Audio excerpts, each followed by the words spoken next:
Welcome to Zee Telugu news morning debate. నేను Sunitha. Formula E racing కేసులో BRS working president మాజీ మంత్రి కేటీఆర్ కాసేపట్లో ఏసీబీ విచారణకు హాజరు కానున్నారు. ఈ కార్ రేస్ కేసులో నిధుల మళ్లింపు, కేబినెట్ అనుమతి లేకుండా నిర్ణయం, సచివాలయం బిజినెస్ రూల్స్ ఉల్లంఘనపై కేటీఆర్ ను ఏసీబీ ప్రశ్నించనుంది. ఈ కేసులో ఇప్పటికే కేటీఆర్ ను ఏసీబీ, ఈడీలు విచారించాయి. ఇక కేటీఆర్ విచారణ అనంతరం ఏసీబీ ఈ కేసులో ఛార్జ్షీట్ దాఖలు చేయనుంది. కేటీఆర్ వెంట బీఆర్ఎస్ కార్యకర్తలు పెద్ద సంఖ్యలో ఏసీబీ కార్యాలయానికి వచ్చే అవకాశం ఉంది. ఈ టైంలో ఏసీబీ ఆఫీస్ దగ్గర పోలీసులు భారీ బందోబస్తును కూడా ఏర్పాటు చేస్తారు. ఇదే కేసు ఈ రోజు జరిగే విచారణకు సంబంధించి మనం ఇవాళ డిబేట్ లో డిస్కస్ చేయబోతున్నాం. ఇవాళ డిబేట్ లో మనతో పాటు పార్టిసిపేట్ చేస్తున్నారు సీనియర్ జర్నలిస్ట్, అదేవిధంగా రాజకీయ విశ్లేషకులు నర విజయ్ కుమార్ గారు స్టూడియోలో ఉన్నారు. అండ్ అదే విధంగా బీఆర్ఎస్ నుంచి తెలంగాణ రాష్ట్ర అధికార ప్రతినిధి విజయ్ ఆర్య క్షత్రియ గారు కూడా ఉన్నారు. అండ్ కాంగ్రెస్ నుంచి జితేందర్ గారు కూడా జాయిన్ అయ్యారు. అందరికీ గుడ్ మార్నింగ్ అండి. ముందుగా విజయ్ ఆర్య గారు మీతో స్టార్ట్ చేద్దాం. సో ఈ రోజు 10 గంటలకు ఈ ఫార్ములా ఈ కార్ రేస్ సంబంధించి కూడా కేటీఆర్ విచారణకు హాజరవుతున్నారు. సరే, విచారణకు హాజరవుతున్నారు. ఆయన ఒక జవాబుదారితనంగా ఏవైతే కేసులు వేశారో దానికి సంబంధించి ఆన్సర్ చేయబోతున్నారు, బానే ఉంది. కానీ విచారణకు హాజరయ్యే టైంలో అటు బీఆర్ఎస్ నుంచి కూడా పెద్ద సంఖ్యలో కార్యకర్తలు అందరూ ఏసీబీ ఆఫీస్ దగ్గర బల ప్రదర్శన ఎందుకు? దాన్ని బల ప్రదర్శన అన్నారమ్మా. ఎందుకంటే ఒక తెలంగాణను తెచ్చిన పార్టీగా గత 10 సంవత్సరాలలో తెలంగాణను నంబర్ 1 స్టేట్ గా తీర్చిదిద్దినటువంటి నిర్మాణ పార్టీగా బీఆర్ఎస్ పార్టీకి ప్రజలలో మంచి ఆదరణ ఉన్నది. బీఆర్ఎస్ పార్టీ నాయకులకు, నిర్మాతలకు మంచి ఆదరణ ఉన్నది. అందులో భాగంగానే మరి ప్రజలందరూ కూడా మొన్న కూడా మీరు చూసిండ్రు, కవితమ్మ గారి విషయంలో కూడా 163 రోజులు కావాలని చెప్పి మరి పార్లమెంట్ ఎన్నికలలో మాతో వస్తారా సస్తారా అని చెప్పి మోదీ గారు బ్యాక్ ఎండ్ లో వండుకుంటూ బ్లాక్ మెయిల్ పాలిటిక్స్ చేసి లొంగకపోతే మా కవితమ్మను ఈడీని అడ్డం పెట్టుకుని 163 రోజులు జైల్లో పెట్టిర్రు. ప్రపంచానికి తెలుసు. అట్లనే మళ్ళా మా కేసీఆర్ గారి మీద కాళేశ్వరము, కూలేశ్వరం అని చెప్పేసి మరి ఈ కాంగ్రెస్ పార్టీ ప్రభుత్వం రేవంత్ రెడ్డి గారు మరి కాళేశ్వరం కమిషన్ వేసి మొన్న హాజరుపరిచిండ్రు. అలాగే అంతకుముందు మీకు తెలుసు విద్యుత్ ప్రాజెక్టుల మీద కూడా కమిషన్ వేసిండ్రు, నరసింహారెడ్డి కమిషన్. మరి ఆ తర్వాత కోర్టు తప్పు పట్టింది. ఒక కమిషనర్ ఎవరైతే ఉంటారో ఆయన ఒక రాజకీయ పార్టీకి వివక్ష చూపెడితే ఎట్లా అని చెప్పి నరసింహారెడ్డి గారిని తొలగించడం జరిగింది, మీకు తెలుసు. దానికి జవాబు ఇవ్వడానికి కూడా మళ్ళీ కేసీఆర్ గారిని పిలిచిండ్రు. అట్లనే ఇక మొన్న మీకు తెలుసు ఇదే ఫార్ములా ఈ కార్ రేస్ విషయంలో 54 కోట్ల ఏదో 44 కోట్ల గురించి 54 కోట్లు ఏది అవినీతి జరిగిందని చెప్పేసి మరి ఏసీబీ కేసు పెట్టారు. మళ్ళా ఇప్పుడు ఆల్రెడీ ఏసీబీ కేసులో హియరింగ్ కూడా అయింది. కేటీఆర్ గారు పోయిన క్రితము 2-3 నెలల క్రితం ఆల్రెడీ హియరింగ్ అయింది.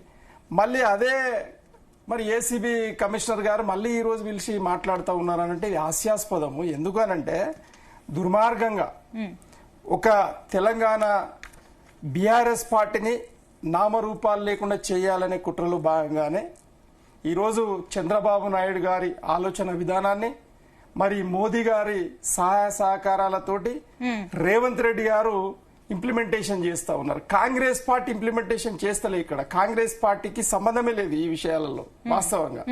ఒకవేళ రేవంత్ రెడ్డి గారి ప్లేస్ లో ఆనాడు తెలంగాణ ఉద్యమంలో పాల్గొన్న ఏ ఎమ్మెల్యేనో ఏ ఎంపీ ఒక తెలంగాణ బిడ్డ, నీతి నియమం కలిగినటువంటి తెలంగాణ బిడ్డ ఈ రోజు ముఖ్యమంత్రి అయి ఉంటే ఈ దుస్థితి వచ్చేది కాదు. ఎందుకంటే మొత్తం కాంట్రవర్షియల్ పాలిటిక్స్, మొత్తం డైవర్షన్ పాలిటిక్స్, మొత్తం ఫ్యాక్షన్ పాలిటిక్స్, అసలు నోటికి అడ్డే లేదు ఆయన మాటలకు.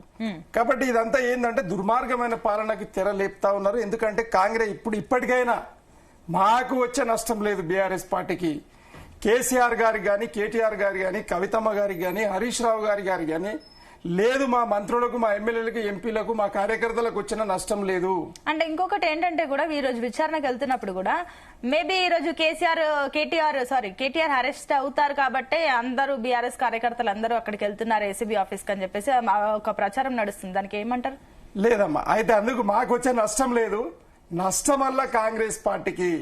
ఈ రోజు లోకల్ బాడీ ఎన్నికలు సంవత్సర కాలం అయితే ఉన్నది, ఎందుకు జరుపుతా ఉన్నారు? లోకల్ బాడీ ఎన్నికలు ఎందుకు జరపట్లేదు అంటే వీళ్ళకు గ్రామాలలో ఈ రోజు ఎంత దుస్థితి ఉన్నదంటే చెప్పుల దండలేసే పరిస్థితి ఉన్నది. ప్రజలు తిరగబడ్డారు. ఎందుకనంటే 420 హామీలు, 1కి 2, 2కి 3, 3కి 4 ఇస్తాము, కేసీఆర్ గారి పరిపాలన మర్పిస్తామని చెప్పి అబద్దాలు చెప్పినటువంటి ఈ రేవంత్ రెడ్డి గారు 420 హామీలలో ఏ ఒక్కటి కూడా సంపూర్ణంగా ఈ రోజు వరకు ఆయన నిరూపించుకోలేదు, ఇవ్వలేదు ప్రజలకు. సంక్షేమ పథకాలు అధ్వానం, అభివృద్ధి పథకాలు అయితే అసలు లేనేలేవు. ఎందుకనంటే అభివృద్ధి పథకాలను సంపూర్ణంగా ఇన్ఫ్రాస్ట్రక్చర్ డెవలప్మెంట్ భాగంగా కేసీఆర్ గారు A to Z చేసి పెట్టిండు. బంగారు పల్లెని వాళ్ళ చేతులకు ఇస్తే ఆ బంగారు పల్లెని అమ్ముకుందాం అనే దాంట్లో వీళ్ళు ఉన్నారు. కాబట్టి అయితే ఈ రోజు జరిగే ఏసీబీకి హియరింగ్ లో భాగంగా రాష్ట్ర వ్యాప్తంగా కేటీఆర్ గారి అభిమానులు, కార్యకర్తలు, ప్రజలు, పౌరులందరూ కూడా సంపూర్ణంగా స్వచ్ఛందంగా పాల్గొంటా ఉన్నారు. దానికి ఎలాంటి సంబంధం కానీ ఏం లేదు. అయితే ఒకవేళ ఇలాంటి పనులు కాంగ్రెస్ పార్టీ మానుకోకపోతే, భారతీయ జనతా పార్టీ మానుకోకపోతే, అదే చంద్రబాబు నాయుడు గారి గిట్ట మానుకోకపోతే మాత్రం మరో తెలంగాణ ఉద్యమం రూపుదాల్చబోతుంది అనేది మొన్ననే కేసీఆర్ గారి హియరింగ్ లో మీకు అర్థమై ఉంటది. ఈ రోజు కూడా అదే కోణంలో మేము అదే ఆలోచన చేస్తూ ఖచ్చితంగా తెలంగాణను ఏకీకృతం చేస్తాం. మీరు కేసీఆర్ గారి కుటుంబాన్ని, బీఆర్ఎస్ పార్టీని తుదముట్టించాలి, కేసీఆర్ గారి పేరు లేకుండా చేయాలని అయితే మీరు కంకణం కట్టుకున్నారో అది మీ మెడకే చుట్టుకుంటుంది అనే విషయాన్ని. బీజేపీ నుంచి అల్జాపూర్ శ్రీనివాస్ గారు కూడా జాయిన్ అయ్యారు. గుడ్ మార్నింగ్ అండి శ్రీనివాస్ గారు. నేను మళ్ళీ మీ దగ్గరకు వస్తాను. ఎస్ విజయ్ గారు, మీకు మాట్లాడే ముందు అసలు కాంగ్రెస్ వర్షన్ కూడా తీసుకొని రెండు కలిపి మీరు ఆన్సర్ చేయండి. ఎస్ జితేందర్ గారు, గుడ్ మార్నింగ్. గుడ్ మార్నింగ్ అండి. మీకు ఉన్న వారందరికీ గుడ్ మార్నింగ్. ఎస్ జితేందర్ గారు, సో ఈ రోజు కేటీఆర్ విచారణకు హాజరు కాబోతున్నారు 10 గంటలకు. అయితే మీ పాలన కాంగ్రెస్ గవర్నమెంట్ వచ్చినప్పటి నుంచి రోజుకొక కేసు వేస్తూ ఏదో ఒకటి ఏదైతే డైవర్షన్ పాలిటిక్స్ చేస్తుంది కాంగ్రెస్, ఇప్పటి వరకు ఎన్ని కేసుల గురించి చేసిందో విచారణల మటుకే గానీ ఇంతవరకు ఒక క్లారిటీ ఇవ్వలేదు, ఏ తీర్పు రాలేదు. మొత్తం పూర్తిగా కక్ష సాధింపు చర్యలే కాంగ్రెస్ ప్రభుత్వం, స్కామ్ గ్రేస్ అంటూ కూడా కొన్ని కమెంట్లు వస్తున్నాయి మీ పైన. సో ఏం చెప్తారు దీని గురించి? కక్ష సాధింపు చర్యలు అనేది మేము కాదు, వాళ్ళు చేసిండ్రు కానీ దానికి తర్వాత వెళ్తాను. కానీ ముఖ్యంగా కక్ష సాధింపు చేసిరని మీరు చేస్తామంటున్నారా? లేదండి, ఆ విధంగా లేదు. ఈ 54 కోట్ల ఈరేస్ కేసు అనేది చక్కగా గవర్నర్ గారి ఆమోదం తీసుకొని ఎక్కడ కూడా సిస్టమ్ ని ఉల్లంఘించకుండా సిస్టమేటిక్ గా ఈ కేసుని ఏసీబీ మరి దీన్ని పరిశీలిస్తున్నది, చేస్తున్నది, కేసులైనవి. ముఖ్యంగా మనం ఇలా గమనించాల్సింది ఏంటంటే, ఏదైనా సరే రాష్ట్ర ప్రభుత్వము ఖజానా నుంచి డబ్బులు తీసుకోవాలనుకుంటే 10 కోట్ల తర్వాత ఆర్థిక శాఖ అనుమతి తీసుకోవాలి. ఆ అనుమతి తీసుకోకుండా 54 కోట్ల రూపాయలు అనేది హెచ్ఎండి ద్వారా తీసుకోవడం వల్ల ఈ సమస్య ఏర్పడింది. ముఖ్యంగా మనం అంతా గమనించుకోవాలి. మరి దానివల్ల దాదాపుగా మున్సిపల్ శాఖకు 8 కోట్ల రూపాయలు అనేది అదనంగా వాళ్ళపై మరి ఖర్చులు ఏర్పడ్డాయి. దానికి మరి ఇది ప్రజాధనం అనేది దుర్వినియోగమైనప్పుడు మేము మా రాష్ట్ర ఆ రోజు ఎలక్షన్ లో మేము ఎక్కడైతే అవినీతి జరుగుతుందో అక్కడ మేము కమిషన్లు ఏర్పాటు చేస్తాం, దానిపై విచారణ చేస్తామని మేము మేనిఫెస్టోలో పెట్టడం జరిగింది. దాని పరంగానే మేము పోవడం జరుగుతుంది. ఇందులో ఫారెన్ ఎక్స్చేంజ్ మేనేజ్మెంట్ జరిగింది కాబట్టి దానికి అనుగుణంగా వీరు తప్పు చేసిండ్రు. మరి కేటీఆర్ గారు తప్పే చేయనప్పుడు నేను జైలుకి వెళ్తాను, నేను యోగా చేస్తాను, నేను అక్కడ చదువుకుంటాను, అది చేస్తాను, ఇది చేస్తానని కోర్టుకి వెళ్తే కోర్టు మొట్టికాయలేసి మరి దీంట్లో అరెస్ట్ చేయకండి కానీ విచారణ జరుపుకున్నారు. ఇందులో ఆయన తప్పు లేకుంటే, కేటీఆర్ గారు అందులో అవినీతి చేయకుంటే ఎందుకు కోర్టు ఆదేశిస్తారు దీన్ని కేసును కంటిన్యూ చేయమని? కానీ కేటీఆర్ కమెంట్స్ మరోలా ఉన్నాయి కదా. అంటే ఇప్పుడు అసలు అక్కడ ఈ విషయంలో ఏసీబీ ఇన్వాల్వ్మెంట్ అవసరం లేదు, మనకు తెలుసు యాంటీ కరప్షన్ బ్యూరో అది ఎక్కడైతే అవినీతి జరుగుతుందో ఆ విషయంలో ఇన్వెస్టిగేషన్స్ చేస్తుంది. కానీ ఇక్కడ అసలు ఏసీబీ పాత్ర ఎందుకు? అసలు ఇది అవసరమే లేదు, బ్యాంక్ టు బ్యాంక్ ట్రాన్స్ఫర్ ఉంది, దమ్ముంటే ఆ పైసలు ఉల్టా తెచ్చుకోండి అని కేటీఆర్ అంటున్నారు కదా. ఇప్పుడు రాష్ట్ర ప్రభుత్వం అండి, ప్రజలు, ప్రజాప్రతినిధులు, ప్రభుత్వం అండి, ఇది ప్రభుత్వ సొమ్ము దుర్యోగమైంది. దీంట్లో దాదాపుగా 8 లక్షల కోట్లు ఈ రోజు వరకు అప్పులు ఉన్నాయి. మరి దాంట్లో ఎన్నో రకాలుగా అప్పులు ఉన్నాయి. ఈ రోజు ఉద్యోగులకు డబ్బులు చెల్లించలేకపోయినాము, తర్వాత అదే విధంగా సర్పంచులండి రకరకాల ఇబ్బందులు పడి అప్పులు చేసి వాళ్ళు అక్కడ మరి డెవలప్మెంట్ చేసిండ్రు, వారికి డబ్బులు చెల్లించవచ్చు. ఈ డబ్బులన్నీ చెల్లించకుండా ఈ రేస్ అనేది ఒకటి ఈవెంట్ అండి. ఇది ఈవెంట్ అనేది మనం టెండర్ ద్వారా కూడా చేసుకోవచ్చు. మరి అత్యంత పరిస్థితి ఏమొచ్చింది, ఈ రోజు ఏమన్నా డిసార్ట్స్ వచ్చినాయా, ఏమన్నా మనకి ఏమన్నా ఇబ్బంది జరిగిందా? అంత ఆదరబాదరగా హెచ్ఎండి ద్వారా డబ్బులు తీసుకోవాల్సిన అవసరం ఏమొచ్చింది? మరి ప్రభుత్వ పరంగా ఉన్నటువంటి శాఖల్ని దుర్వినియోగం చేస్తూ ప్రభుత్వం ఉన్నటువంటి అధికారులని అందులో ఇరికిస్తూ ప్రభుత్వం 10 కోట్ల రూపాయలు తీస్తే ఆర్థిక శాఖ పర్మిషన్ తీసుకోవాలి. ఎందుకు తీసుకోలేదండి? అంటే ప్రభుత్వ పరంగా మేము ప్రభుత్వంలోకి వస్తాము, ఏదైనా దుర్వినియోగం చేస్తాము, మేము ఏం చేసినా కూడా ఎవరు అడగకూడదంటే ఎలా ఒప్పుకుంటామండి? ఒక నిమిషం అండి విజయ ఆర్య గారు, అంటే పర్మిషన్ ఆర్థిక శాఖ నుంచి పర్మిషన్ తీసుకోలేదా ఈ కార్ రేస్ సంబంధించి? లేదండి, తీసుకోలేదు. ఎక్కడ తీసుకోలేదు, దీంట్లో ఎక్స్చేంజ్ చేసేసుకున్నారు. అయితే దీంట్లో ఇట్స్ ఓకే, జరిగింది. మీ మాటను మేము ఏకీభవిస్తాము. అయితే హెచ్ఎండిఏ జిహెచ్ఎంసి అనేటి స్వయం ప్రతిపత్తి కలిగినటువంటి రాజ్యాంగపు అంగాలలో ఒక వ్యవస్థ. అయితే దానికి ఒక కమిటీ ఉంటుంది, బోర్డు ఉంటుంది. ఆ బోర్డు తీర్మానం చేసిన తర్వాతనే ఆ డబ్బులను మన హెచ్ఎండిఏ అకౌంట్ నుండి ఈ కార్ రేస్ సంస్థకు పంపడం జరిగింది. అంటే ఇచ్చిన వాళ్ళు బాగానే ఉన్నారు, తీసుకున్న వాళ్ళు బాగానే ఉన్నారు, ధనం అయితే దుర్వినియోగం కాలే. కానీ వీళ్ళ పాయింట్ ఈజ్, మీరు రిజర్వ్ బ్యాంక్ ఇచ్చినటువంటి నార్మ్స్ ప్రకారంగా సిస్టమేటికల్ గా వితౌట్ పర్మిషన్ తీసుకోకుండా పంపడం తప్పు అనేది వీళ్ళ ముచ్చట. అనుకుందామండి, ఇంత పెద్ద అడ్మినిస్ట్రేషన్ లో ప్రపంచంలో ఎక్కడైనా కూడా ఇలాంటి చిన్న చిన్న తప్పులు జరుగుతూ ఉంటాయి. ప్రతి చిన్న తప్పుని తీసుకుపోయి భూతద్దంలో చూపెట్టి ఏదో అవినీతి జరిగిందని ఆరోపణలు చేస్తే ఇది మంచి రాజకీయమా చెడు రాజకీయమా అని ఆలోచన చేయాలి. జితేందర్ గారు ఏం చెప్తారు? చూడండి, ఇప్పుడు ఏసీపీ ఆరోపణ ఏంటంటే ఇందులో నుంచి అమౌంట్లు కొంత జోబులో కూడా వెళ్ళినాయి, అంటే పర్సనల్ అకౌంట్ లో కూడా వెళ్ళినాయి అన్నట్టుగా ఏసీపీ ఆరోపిస్తున్నది. మరి మీరు తప్పే చేయనప్పుడు కోర్టుకెళ్లాల్సిన అవసరం ఏముందండి? మీరు కోర్టుకెళ్లాల్సిన అవసరం ఉంది, విచారణకు హాజరు కావాల్సింది. సరే ఒకటండి జితేందర్ గారు, ఓకే అంటే దీనికి సమాధానం ఇస్తా అన్న, దీనికి సమాధానం ఇస్తా. ఈ రోజు రేవంత్ రెడ్డి గారు 5 కోట్ల రూపాయలకు చంద్రబాబు నాయుడు గారు రేవంత్ రెడ్డి గారు ఎమ్మెల్సీని కొననీకే బ్రహ్మాండంగా 5 కోట్లు మాట్లాడి 50 లక్షలు అడ్వాన్స్ ఎన్నిక పోయినటువంటి చరిత్ర రేవంత్ రెడ్డి గారిది. దాన్ని దొంగతనం అంటారు, దాన్ని అవినీతి అంటారండి. ప్రభుత్వం ఒక మంత్రి ఒక రేసు పెట్టనీకి సిస్టమేటికల్ గా పర్మిషన్స్ తీసుకుని అన్ని చేస్తే అది తప్పంటే ఎవరైనా ఒప్పుతారా? జితేందర్ గారు, ఇప్పుడు ఏ కేసు అయినా సరే, ఇప్పుడు మన దగ్గర ఒక జ్యుడిషియరీ ఉంది, కోర్టు ఉంది, కోర్టు తెలుస్తుందండి. దీన్ని కోర్టు తెలుస్తుంది కాబట్టి అందుకే మేము హాజరవుతున్నాం కదా. మేమేం వెనక కోతలే కదా, మేము హాజరవుతున్నాం, జవాబిస్తున్నాం సాక్ష్యాధారాలతో సహా. ఓకే అండి, విజయ్ కుమార్ గారు గుడ్ మార్నింగ్. సో ఇది చూస్తున్నా, ఒక నిమిషం అండి జితేందర్ గారు, నేను మళ్ళీ వస్తాను. విజయ్ కుమార్ గారి పాయింట్ విన్న తర్వాత మళ్ళీ మీరు మాట్లాడండి. ఎస్ విజయ్ కుమార్ గారు, సో చూస్తున్నాం ఏదైతే ఈ కాంగ్రెస్ గవర్నమెంట్ వచ్చినప్పటి నుంచి కూడా అటు ఒకసారి ఫోన్ ట్యాపింగ్ అన్నారు, కాళేశ్వరం సంబంధించి విచారణ అన్నారు, అండ్ ఇప్పుడు మళ్ళీ ఏసీబీ అని చెప్తున్నారు, ఫార్ములా ఈ కార్ రేస్ సంబంధించి మళ్ళీ రకరకాల ఎఫ్ఐఆర్లు కేసులు ఇవన్నీ కనిపిస్తున్నాయి. కానీ సో ఏంటి ఇదంతా రాజకీయ కక్ష, నిజంగానే ప్రజల పక్షాన నిష్పక్షపాతంగా విచారణలు జరుగుతున్నాయి అనుకోవచ్చా? ఫార్ములా ఈ రేస్ అనేది ఒక ఈవెంట్ కాదు, ముందు తెలుసు. అది గేమ్, అంతర్జాతీయ స్థాయిలో జరుగుతున్నటువంటి గేమ్. ఎలక్ట్రికల్ కార్లు, 2 పెట్రోల్తో నడిచే ఇంధనంతో నడిచేటువంటి కార్ రేసింగ్ ఉంటుంది ఫార్ములా 1. ఇది ఈ ఫార్ములా రేసు. ఇది కొత్తగా ప్రపంచవ్యాప్తంగా డెవలప్ అవుతున్నటువంటిది, ఎలక్ట్రికల్ కార్ డెవలప్ అవుతున్నటువంటి నేపథ్యంలో దీన్ని అంతర్జాతీయంగా ఎఫ్ఐఏ సంస్థ నిర్వహిస్తూ వస్తుంది. ఇది ప్రపంచ నగరాలు ఇప్పటికీ లండన్, షాంఘై, అదే కెనడాలో పెద్ద పెద్ద జమైకా ఇటువంటి పెద్ద పెద్ద సిటీల్లో మాత్రమే జరిగింది.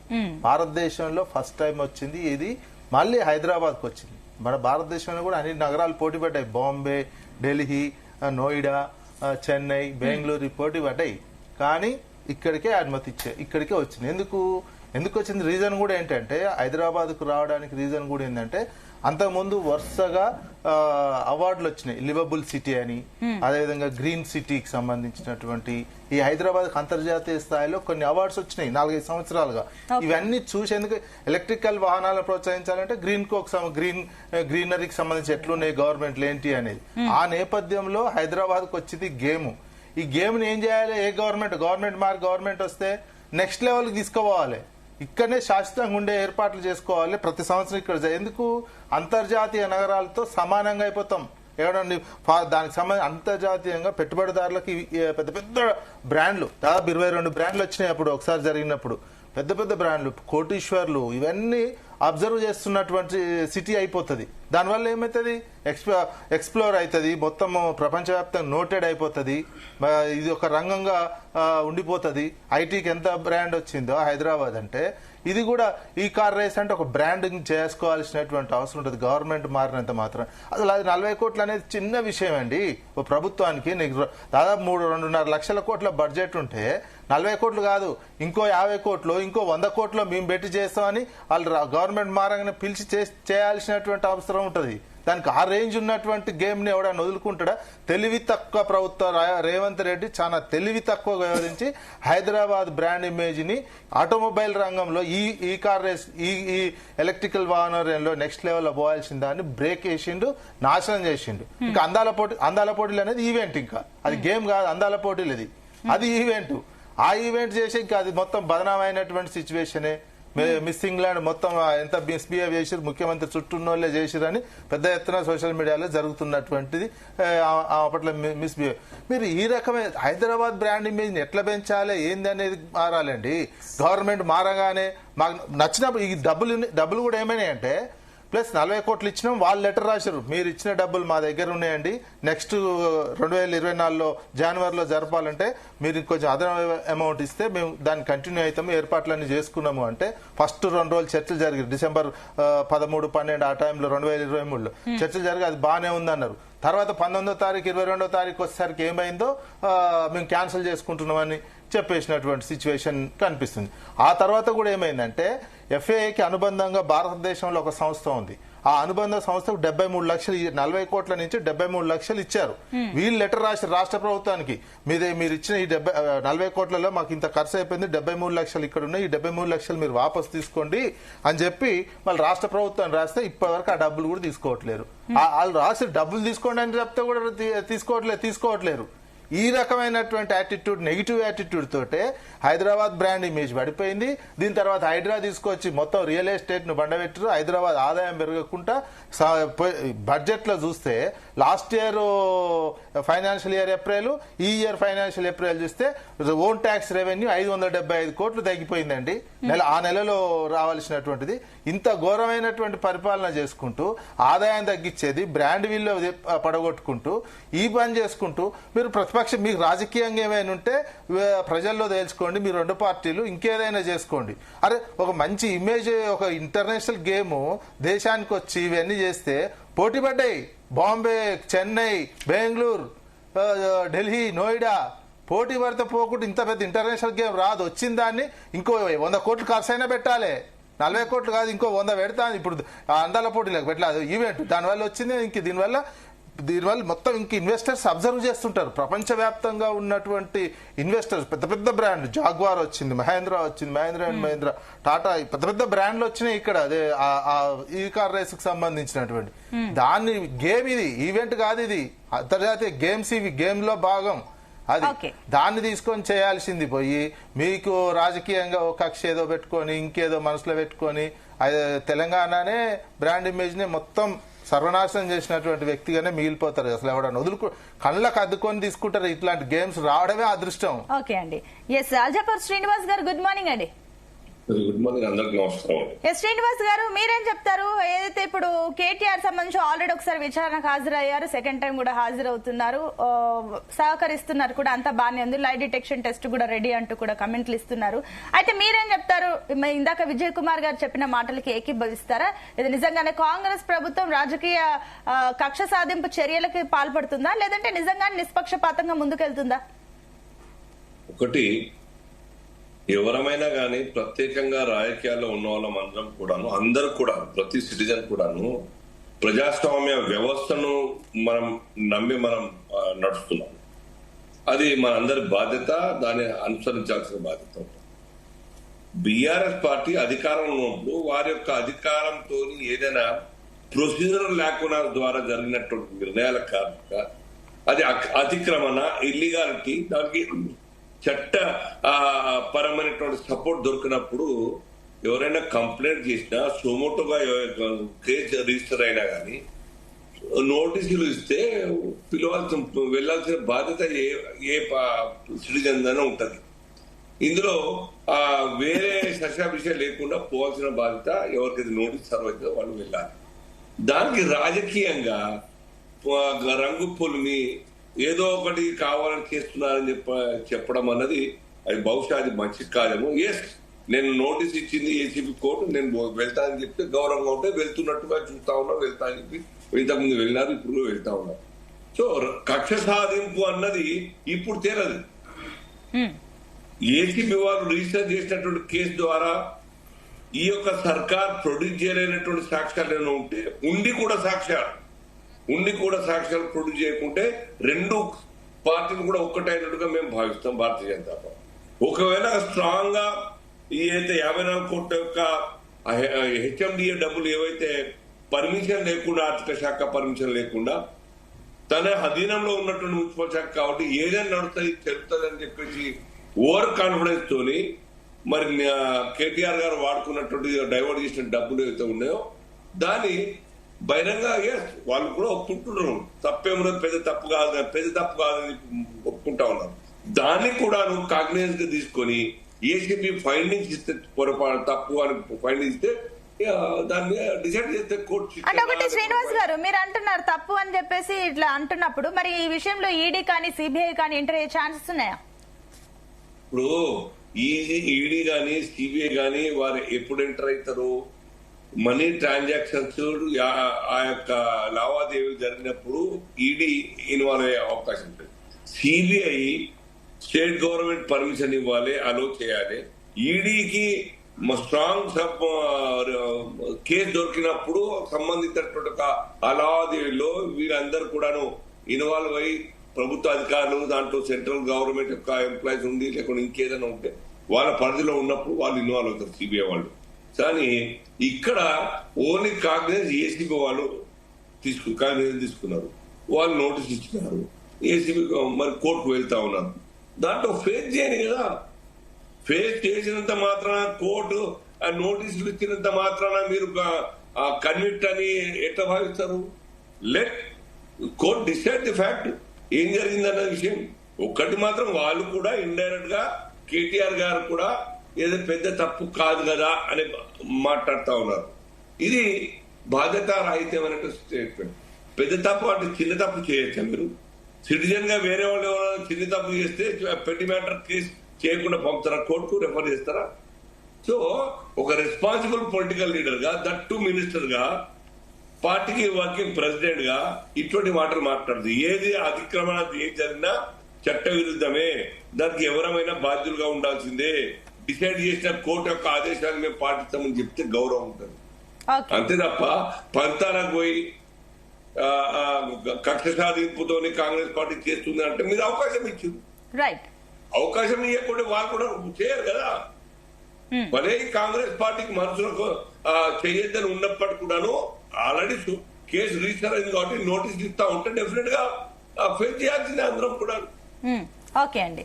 ఎస్ జితేందర్ గారు, సో మరి ఇందాక విజయ్ కుమార్ గారు కొన్ని కీలకమైన అంశాలు లేవనెత్తారు. నిజంగానే మరి ఫార్ములా ఈ కార్ రేస్ వల్ల ప్రపంచ స్థాయిలో హైదరాబాద్ కి గుర్తింపు వచ్చిందా లేదా? ఈ బ్రాండింగ్ ని ఇప్పుడు విచారణల పేరుతో బ్రాండింగ్ ని ఇంకా డామేజ్ చేస్తున్నారనే కమెంట్లు వస్తున్నాయి. అండ్ ఇంకొకటి మీరు అన్నట్లు సరే ప్రజల ధనం దుర్వినియోగమైంది, దీనికి సంబంధించి విచారణలు జరగాలి. ఓకే, ఈ విషయంలో కాంగ్రెస్ గవర్నమెంట్ కి చిత్తశుద్ధి ఉంది అని అనుకుంటే మరి మీ పాలనలో కూడా ఈ కాన్ఫరెన్స్లు కానివ్వండి, ఈవెంట్లు కానివ్వండి, ఇలాంటివి జరుగుతున్నాయి కదా, దానికి కూడా మరి ప్రజల డబ్బు కాకపోతే ఎక్కడి నుంచి ఖర్చు పెడుతున్నారు? ఒకటండి, విజయ్ కుమార్ గారు కొన్ని అభ్యంతరకమైన అంశాలు లేవనెత్తారు. ఇప్పుడు వారు కొంత విశ్లేషకులుగా మాట్లాడితే బాగుంటది. ఎందుకంటే విశ్లేషకులు అనేది బ్యాలెన్స్ గా మాట్లాడతారు. ఇది దుర్వినియోగం అవుతుంది, మరి రేవంత్ రెడ్డి గారు ఇట్లా అట్లా హైడ్రా అవన్నీ విషయాలు మాట్లాడారు. ఇప్పుడు ఈ రేస్ అనేది ఒక ఈవెంట్ అండి. ఇది ఈవెంట్ స్పాన్సర్స్ చేత వచ్చేది. స్పాన్సర్స్ ఇప్పుడు ఈ అందాల పోటీలు గానీ ఇది గానీ స్పాన్సర్స్ చేత వస్తది. ఈ బ్రాండ్ ఇమేజ్ అనేది పెంచడం సహజమే. అక్కడ బ్రాండ్ ఇమేజ్ గురించి కాదండి. అక్కడ అవినీతి సిస్టమ్ ఫాలో కాకుండా కేటీఆర్ గారు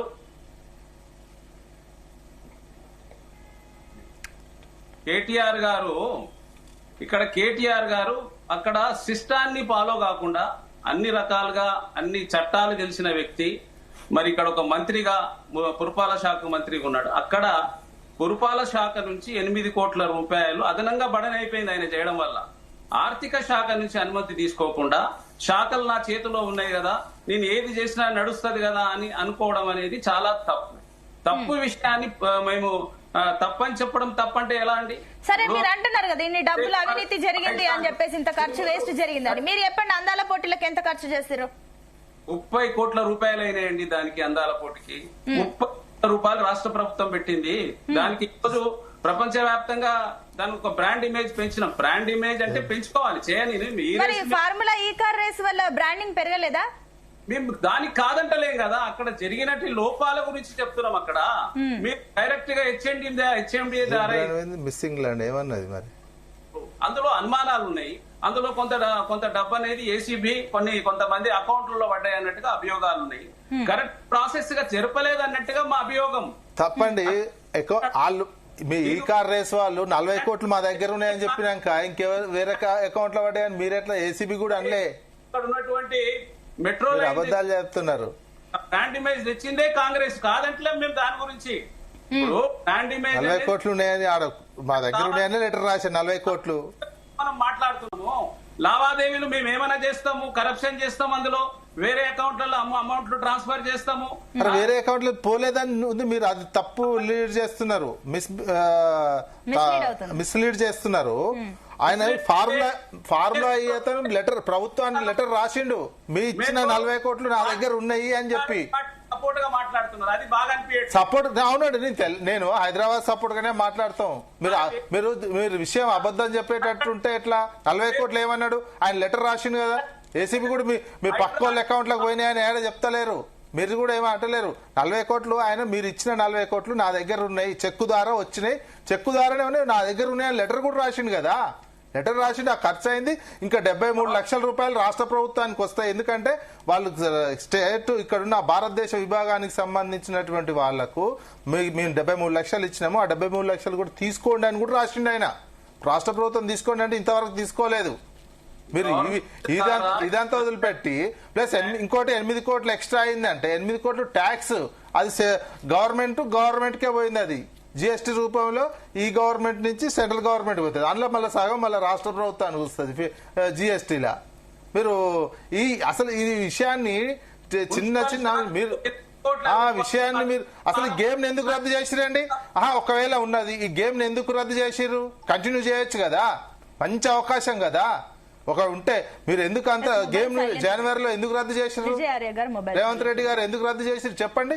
దీనివల్ల ఇది 22 బ్రాండ్లు అంతర్జాతీయంగా 22 బ్రాండ్లే ఫేమస్. జాగ్వార్ కాంచి మొదలు పెడితే రేంజ్ రోవర్ కాంచి మొదలు పెడితే ఇక్కడ మన మహేంద్ర వరకు వచ్చినటువంటి ఇన్ని కంపెనీలు 22 బ్రాండ్ కంపెనీలు ఇక్కడ వస్తే ఎవడైనా ఎందుకు రద్దు చేసిండు? ఎందుకు నిర్వహించలేదు? ఈ 40 కోట్ల కోసం నిర్వహించలేదా? మీరు దాని మీద విచారణ చేస్తే విచారణ చేసుకోండి. 40 కోట్లకు సంబంధించింది ఏమైనా దుర్వినియోగం అయిందా అని ఉంటే అది విచారణ చేసుకోండి. విచారణ చేసుకొని దాన్ని అది అట్నే ఉంచకుండా ప్రోగ్రామ్ ఎందుకు క్యాన్సిల్ చేసిర్రు, రద్దు ఎందుకు చేసిర్రు? గేమ్ రద్దు చేసుకుంటారండి ఎవరైనా? ఇదో క్రికెట్, ఇది అంతర్జాతీయ క్రికెట్ ఎట్లనో, అంతర్జాతీయ హాకీ పోటీలు ఎట్లనో, ఒలింపిక్స్ ఎట్లనో, ఇవి కార్ రేసింగ్ లో ఇదొకటి అట్లాంటి గేమ్. ఇది అట్లాంటి కళ్ళకద్దుకొని తీసుకొని పెట్టుకుంటారు ఎవడైనా కానీ. ఒక నిమిషం అండి, జితేందర్ గారు ఇద్దరు కలిపి ఆన్సర్ చేయండి. విజయ్ ఆర్య గారు. అయితే దీంట్లో మనం కూలంకషంగా ఆలోచన చేయాలి. పార్టీలు ఎందుకంటే పార్టీలు ప్రభుత్వాలు ఏర్పాటు చేస్తాయి, ఓసారి పరిపాలనలో ఉంటాయి, ఓసారి ప్రతిపక్షంలో ఉంటాయి. ఇది ముఖ్యం కాదు. విషయాన్ని సరిగ్గా ప్రజలకు తప్పును ఒప్పుగా చెప్పిన రోజు ఒక కన్ఫ్యూజన్ లేకుండా క్లారిటీ అనేది ప్రజలకు వస్తుంది, మనకు వస్తుంది. ప్రకృతి ప్రేమికుడైనటువంటి కేసీఆర్ గారు చాలా చక్కగా ఈ కార్ రేస్ను హైదరాబాద్ తీసుకురావడానికి కారణం ఏంటంటే బ్రాండ్ ఇమేజ్ని పెంచాలి అనేది. ఈరోజు టుడే ఇరాన్ అండ్ మన దేనికి ఇజ్రాయెల్కి యుద్ధము స్టార్ట్ అయింది. ఈరోజు ప్రపంచానికే ఇంధనాన్ని అందించే దేశము ఏది మన ఇరాన్ అన్నప్పుడు ఎంతో దూరదృష్టితోటి ఈరోజు ప్యారిస్ ఒప్పందం ఏదైతే మరి గ్లోబల్ వార్మింగ్ విషయంలో మొత్తం ప్రపంచ దేశాలన్నీ సంతకాలు పెట్టినాయో మన భారతదేశం కూడా దాంట్లో సంతకం ఉంది. కాబట్టే మరి ఈ కార్ రేసు ద్వారా ఈ ఎలక్ట్రానిక్ వెహికల్స్ ట్రెండ్ను మనం సృష్టించాలి, దానికి హబ్బుగా హైదరాబాద్ను మార్చాలి, తెలంగాణను మార్చాలి అనే ఉద్దేశంతో కేసీఆర్ గారు చాలా చక్కగా 2013 నుండి ఇండియా ఏది మా దగ్గర ఇండియాలో జరపాలే ఈ కార్ రేస్ అని చెప్పి ప్రతిపాదనలు మరి FIAకు FEOకు మరి పంపడం జరిగింది. అందులో మన ఇప్పుడే కాదు చంద్రబాబు నాయుడు గారు ముఖ్యమంత్రిగా ఉన్నప్పుడు కూడా ఈ కార్ రేసును హైదరాబాద్ లో జరపాలని చెప్పి ఆయన చాలా సార్లు పోటీ పడ్డాడు ఈ కార్ రేస్ కోసం. అంటే దీంట్లో మేము ఏం చెప్పబోతున్నాం అనంటే బ్రాండ్ ఇమేజ్ పెంచుకోవాలి ఒకటి, మరి రాష్ట్రానికి ఆదాయ వనరులను సృష్టించాలి రెండు అనే కోణంలో ప్రకృతి ప్రేమికుడు మరి గ్లోబల్ వార్మింగ్ తగ్గించాలి, పొల్యూషన్ తగ్గించాలి, మరి ఈ కాలుష్య నివారణ జరగాలి హైదరాబాద్ అనే ఉద్దేశంతో కేసీఆర్ గారు చేశారు, తప్పేం లేదు. మరి ఈడ విచిత్రం ఏంటంటే 4th రౌండ్ అనేది ఇండియాలో జరుగుతుంది. 4th రౌండ్ అది 2023-2024. మొదటి రౌండ్ లో గ్రీన్ కో స్పాన్సర్ గా ఉన్న మాట వాస్తవం, డబ్బులు పెట్టిన మాట వాస్తవం. మరొక సంవత్సరం అంతా అయిపోయింది. 2024 రెండవ దఫా సెకండ్ సీజన్ లో మరి హైదరాబాద్ లో జరగాల్సినటువంటి ఫిబ్రవరి 10 తారీఖు జరగాల్సినటువంటి మరి ఏదైతే రేసు ఉందో దాన్ని రద్దు చేసుకోవాల్సిన అవసరం ఏమొచ్చింది అని అంటే మీకు చెప్తా. ఇప్పుడు వీళ్ళ పంచాయతీ ఏంటంటే బ్రాండ్ ఇమేజ్ కేసీఆర్ అయిపోయింది తెలంగాణకు. దీన్ని ఎట్లనన్నా దెబ్బ కొట్టాలి. ఈ రోజు దాంట్లో తప్పు జరిగింది ఏందండి, ఏదైతే FEO మనకు నోటీస్ ఇచ్చింది, అయ్యా సెకండ్ సీజన్ ఏదైతే హైదరాబాద్ లో జరగాల్సిందో దాని డబ్బులు కట్టండి అని చెప్పి 3-4 సార్లు నోటీసులు పంపిస్తే జవాబు ఇవ్వలేదమ్మా. లాస్ట్ డేట్ ఉంది, లాస్ట్ డేట్ లో వీళ్ళు ఏం చేసిరంటే డబ్బులు కట్టకుండా మేము క్యాన్సిల్ చేసుకుంటున్నాము అని చెప్పి దుర్మార్గంగా పంపించడం ఎంతవరకు ఇది సమంజసం? అదేమో బ్రాండ్ ఇమేజ్ మేం చేస్తేనేమో తప్పు అంటున్నారు మీరు ఫార్ములా 1. మరి అదే మరి ఇప్పుడు ఈ రోజు ప్రపంచ స్థాయి పోటీలు అందాల పోటీలు పెట్టిరు కదా, మిస్ వరల్డ్ పోటీలు, మరి అందులో బ్రాండ్ ఇమేజ్ మీరు తీసినట్టే కదా. ఈ రోజు ఇంగ్లాండ్ కు సంబంధించిన అమ్మాయి హైదరాబాద్ దీంట్లో నుండి పోటీలు తప్పుకుంది కదా. మరి ఈ కార్ రేసు తప్పించింది రేవంత్ రెడ్డి గారే. మళ్ళీ అదే రేవంత్ రెడ్డి గారు మరి బ్రాండ్ ఇమేజ్ తీసేయనికే ఇంగ్లాండ్ అందగతే అమ్మాయి ఏది మిస్ ఇంగ్లాండ్ ఇడికెళ్ళిపోయింది. అంటే హైదరాబాద్ ఇమేజ్ ని గాని లే తెలంగాణ ఇమేజ్ ని గాని మరి తెలంగాణకు ఆర్థిక వనరుల సృష్టి గాని ఎవరు చేస్తున్నట్టు? దీన్ని ఆలోచన చేయాల్సిన అవసరం ఉన్నది. అంటే జితేందర్ గారు కూడా ఒప్పుకోవడం జరిగింది ఏంటంటే కూడా బ్రాండింగ్ విషయంలో మేము మేము దానికి ఏమంటలేం కానీ మోడల్ కోడ్ అమల్లో ఉన్నప్పుడు ఈ ట్రాన్సాక్షన్ జరిగినాయి, అది తప్పు కదా, అందుకే విచారణ చేస్తున్నామని చెప్పి ఎగ్జాక్ట్లీగా అన్నకు నేను సరైన జవాబు ఏంటంటే 30 అక్టోబరు 2023 వీళ్లకు ఏందమ్మా నోటీస్ అంటే వీళ్ళు రద్దు చేసుకున్నారు. ఎవరు? రేవంత్ రెడ్డి గారు. ఎందుకు ఆ దినం 30 అక్టోబర్ 23 రోజు డబ్బులు కట్టాలి, డబ్బులు కట్టాల్సి ఉంది తెలంగాణ ప్రభుత్వం. అప్పుడు ఎన్నికలు జరుగుతూ ఉన్నాయమ్మా. ఎన్నికల హడావుడి ఉన్నటువంటి మరి కేసీఆర్ గారు మరి మా కేటీఆర్ గారు ఏం చేసిర్రు అంటే HMDA కమిషనర్ గారికి చెప్పేసిరు, చూడు ఏమున్నదో త్రూ ప్రాపర్ ఛానల్ గా డబ్బులైతే కట్టేయండి, ఎందుకంటే గ్రీన్ కో కంపెనీ తప్పుకుంది స్పాన్సర్, మేము 2024 సీజన్ కు మేము డబ్బులు కట్టాము, స్పాన్సర్షిప్ నుండి మేము తొలగిపోతాము అన్నప్పుడు ఆ దానికి మొత్తం తెలంగాణకే గ్యారంటర్ ఎవరు? ప్రభుత్వం. అన్నప్పుడు విధి లేని పరిస్థితుల్లో ఎన్నికలలో ఉన్నాం, ఇంకొక స్పాన్సర్ చూసే టైం లేదు కాబట్టి అందులో HMDA నుండి 54 కోట్ల రూపాయలు కట్టడం జరిగింది. దీంట్లో తప్పేం జరిగింది? దీంట్లో తప్పేముందని మీరు కేసు పెడతారు? ఒక్కసారి ఆలోచన తీసుకుందాం. జితేందర్ గారు అదే చెప్తున్నామండి. ఇక్కడ ఇప్పుడు మున్సిపల్ శాఖకు 8 కోట్ల రూపాయలు అదనంగా భారం పడింది దీనివల్ల, అదొకటి. రెండోది ఏంటంటే ACB అభియోగాలు ఏంటంటే దీంట్లో కొన్ని డబ్బులు కొంత వేరే ఇతర వాళ్ళ అకౌంట్ లో పడ్డాయన్నట్టే అభియోగం. ఈ రోజు కోర్టు అనేది తెలుస్తుంది కదండి ఏం చేస్తుండ్రు ఏమైతుంది అనేది. ఆ రోజు రాజకీయ విధ్వంసంలో మా రేవంత్ రెడ్డి గారిని 16 రోజులు జైలు వేసిండ్రండి తీసుకెళ్లి. కనీసం అక్కడ పడుకోవడానికి కూడా పడుకోనియకుండా, లైట్ బంద్ చేయకుండా అనేక రకాలు విమర్శించి ఈ రోజు కేటీఆర్ గారిని జైలు పంపట్లేదు కదా మేము. సరి అయిన సమాధానం ఏంటంటే అన్నగారు రేవంత్ రెడ్డి గారికి, కేసీఆర్ గారికి, రేవంత్ రెడ్డి గారికి, కేటీఆర్ గారికి, రేవంత్ రెడ్డి గారికి, కవిత గారికి, రేవంత్ రెడ్డి గారికి, హరీష్ రావు గారికి, రేవంత్ రెడ్డి గారికి, మా మంత్రులకు, రేవంత్ రెడ్డి గారికి, మా ఎమ్మెల్యేలకు, రేవంత్ రెడ్డి గారికి, మా ఎంపీలకు ఎక్కడ కూడా సరితూగడు రేవంత్ రెడ్డి గారు. ఆయన బహిరంగంగా అవినీతి చేస్తూ పట్టుడు పోయిండు. మా ఎంపీలా, మా ఎమ్మెల్యేలా, మా మంత్రులా, మా కేసీఆర్ గారా, మా కేటీఆర్ గారా, మా కవితమ్మనా, మా హరీష్ రావు గారా పట్టుడు పోయిండా? రేవంత్ రెడ్డి గారితో ఎట్లా సరి చూస్తారండి మీరు? మా రేవంత్ రెడ్డి గారు క్లారిటీ తీసుకుందాం. జితేందర్ గారు మీరు ఆపండి. మీరు ఇప్పుడు వారికి అవకాశం ఇచ్చినప్పుడు నేను మీరు చెప్పండి. ఎలా అండి? ఇప్పుడు మేము బ్రాండ్ చేసినటువంటి ఈ కార్ రేస్ విషయం అనేది అది బ్రాండ్ ఇమేజే, కాదనట్లేదు. మేము దాంట్లో జరిగినటువంటి లావాదేవీల విషయంలో మేము అక్కడ కొన్ని అనుమానాలు ఉన్నాయి. ఏసీబీ కూడా అనుమానాలు వ్యక్తపరిచింది. కొంత డబ్బు అనేది కొంత వేరే అకౌంట్ లోకి వెళ్ళినాయని. ప్రాసెస్ ప్రకారంగా ఈ కార్యక్రమం జరగలేదు. ప్రభుత్వ ధనం అనేది సిస్టమేటిక్ పోలేదు. మున్సిపల్ శాఖకు 8 కోట్ల రూపాయలు అదనంగా. అది ఇందాక విజయ్ కుమార్ గారు క్లారిటీ ఇచ్చారు కదా, అది ట్యాక్స్ జిఎస్టీ రూపంలో వెళ్ళింది, ట్యాక్సే కదా అని. దాన్ని కోర్టులో ఈ రోజు కోర్టు నడుస్తుంది. కోర్టు ఇప్పుడు క్రాష్ పిటిషన్ వేసినటువంటి కోర్టుకి ఎందుకు వెళ్లారండి? కోర్టుకి వెళ్లాల్సింది కాదు కదా, హాజరు కావాల్సింది. హాజరయ్యి అందులో ఇక్కడ ఉన్నటువంటి కేటీఆర్ గారు వాళ్ళు తప్పని తెలియకపోతే ఆ రోజు ఏసీపీ వదిలేసేవాళ్ళది. కోర్టుకి వెళ్ళి కోర్టు ఏమన్నది, దీంట్లో ఏదో అనుమానం ఉంది కాబట్టి ఎందుకు రద్దు చేసుకొస్తారు? ఇదో విచారణ చేస్తారండి. మరి గేమ్ ఎందుకు రద్దు చేస్తారండి? చేయాల్సిందే అని కోర్టు చెప్పింది కదండి. గేమ్ రద్దు చేయమని కోర్టు చెప్పిందా? ఇప్పుడు జ్యుడిషియరీకి అనేది అందరూ సమానులేండి. అప్పటికి విచారణ లేదండి. డిసెంబర్ 23 మీరు అధికారం వచ్చిన తర్వాత వెంటనే ఏసీ బెయిల్ తర్వాత కొద్ది రోజులకి వేసిర్రు. మీరు గేమ్ ఎందుకు రద్దు చేసిర్రు? అది ఇంపార్టెంట్ గా మీరు ఎంత ఇంపార్టెంట్ మీరు పరిపాలన తెలిసా లేకపోతే ఒక మంచి గేమ్ ఉంటే గేమ్ రద్దు చేసుకుంటారండి. సో ఏం చెప్తారండి జితేందర్ గారు? ఇందాక కూడా విజయార్య గారు అది కూడా చెప్పారు. ఆయన కూడా లాస్ట్ మినిట్ లో నిర్దాక్షిణ్యంగా క్యాన్సిల్ చేశారు. అక్కడ నుంచి 4 సార్లు నోటీసులు వచ్చి లాస్ట్ మినిట్ లో క్యాన్సిల్ చేసుకుంటారు అని ఎందుకు చెప్పాల్సి వచ్చింది? మేడం, ఇందులో ఈ రేస్ అనేది దాదాపుగా 700 కోట్ల రూపాయల లావాదేవీలు జరిగినాయండి. ఇందులో అనధికారికంగా కూడా చాలా లావాదేవీలు జరిగినాయి. ఇందులో యాడ్స్ అని అవన్నీ అవి జరిగితే ఇంకా రాష్ట్రానికి మంచిదే కదండి. యాడ్స్ రూపంలో ఇంకేదైనా 700 కోట్ల రూపాయలు రాష్ట్రానికి వచ్చినట్టే ప్రజలు రాష్ట్రంలోనే రొటేషన్ అయితే కదా. మీరు ఏదో ఒకటి నిర్ణయించుకోండి. మీరు మాట్లాడుతున్నప్పుడు మమ్మల్ని మాట్లాడండి. విశ్లేషకులు అనేటాలకు ఓపిక విశ్లేషణ అనేది చెప్పాలి. చెప్పండి జితేందర్ గారు, మీరు చెప్పండి, పాయింట్ కి రండి. 3 సంవత్సరాల నుంచి కాంగ్రెస్ లో ఉన్నాం, ఎన్నో చేస్తున్నాం మేము ఇక్కడ. మీరు వినాలి. మీరు చెప్పినప్పుడు మేము విన్నాం కదా. మీరు అనేక రకాలుగా మా కాంగ్రెస్ పార్టీ మీద అభియోగాలు పెట్టారు. దాని గురించి నేను బోధించుకోలేదు. జితేందర్ గారు మీరు చెప్పండి, ఎందుకు క్యాన్సిల్ చేయాల్సి వచ్చింది? కోట్ల రూపాయల లావాదేవీలు జరిగినాయండి. అధికారికంగా అనధికారికంగా కొన్ని జరిగినాయి. ఇందులో మాకు అనుమానాలు ఉన్నాయి. ప్రభుత్వ డబ్బు అనేది దుర్వినియోగం అయింది కాబట్టి ఆ దుర్వినియోగం అయ్యి దాని సిస్టాన్ని పాడు చేసి మరి దాంట్లో ఆరోపణలు వచ్చినప్పుడు ఎలా కంటిన్యూ చేస్తామండి? కంటిన్యూ చేయలేము కదా.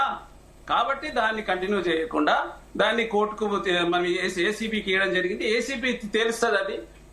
ఇప్పుడు దీంట్లో ఏంటండి, ప్రజలకు సంబంధించింది. ప్రజలు ఇది అంటే మీకు అనుమానాలు ఉన్నాయి, విచారణ నడుస్తుంది కాబట్టి దాన్ని మీరు ఆపారు. ఒక నిమిషం అండి జితేందర్ గారు, చిన్న డౌట్. మీరు ఇప్పుడు ఈ కార్ రేస్ విషయంలో డౌట్ ఉంది కాబట్టి ఈ గేమింగ్ ని మీరు ఇక్కడితో ఆపేశారు. మరి కాళేశ్వరం విషయంలో కూడా ఆ విచారణలు చాలా మంది పైన అభియోగాలు ఉన్నాయి.